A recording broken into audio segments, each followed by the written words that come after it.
कृष्णाय वासुदेवाय हरये परमात्मने प्रणतः क्लेशनाशाय गोविंदाय नमो नमः। जय श्री कृष्ण साथियों, आप सभी को। तो आज है एकादशी, तो एकादशी की आप सभी को बहुत बहुत शुभकामनाएं। आज की जो एकादशी साथियों, इसे हम पुत्रदा एकादशी के नाम से जानते हैं। तो जैसा कि नाम से ही प्रतीत होता है आप सभी को कि संतानहीनों को संतान प्राप्त होने वाली जो एकादशी है वह पुत्रदा एकादशी के नाम से जाना जाती है। तो एकादशी की कथा में हम लोग प्रवेश करें।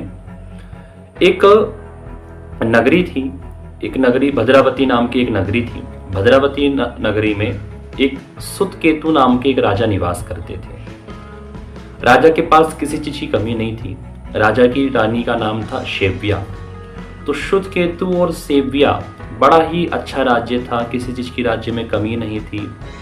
अपनी प्रजा को भी अपनी संतान की तरह माना करता था। इस प्रकार से धर्म पालन में लीन था राजा। लेकिन दिक्कत यह थी कि राजा रानी को कोई संतान ही नहीं थी, संतानहीन था राजा।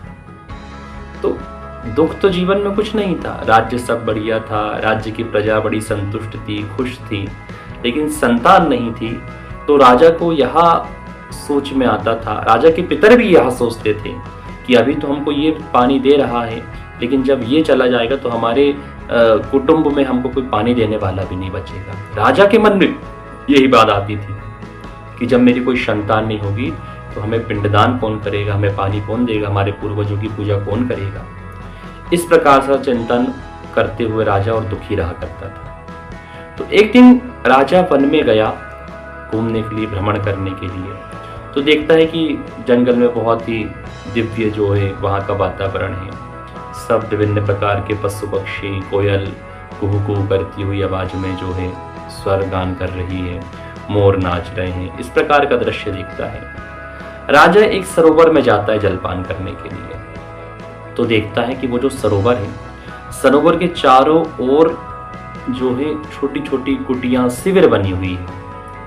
पता किया कि कौन रहता है, तो यहाँ पर पता चला उससे कि ऋषिगण रहा करते हैं। तो राजा गया ऋषिगणों के पास, जाकर के देखा, प्रणाम किया। तो ऋषिगणों ने कहा कि राजन, हम आपसे बहुत प्रसन्न हैं, बताइए आपको क्या वर चाहिए। तो राजा ने कहा कि ऋषि मुनि जी, आपको, संत जी, आपको प्रणाम है मेरा। आप लोग कौन हैं? तो ऋषिगणों ने बताया कि राजन, हम लोग विश्वदेव हैं।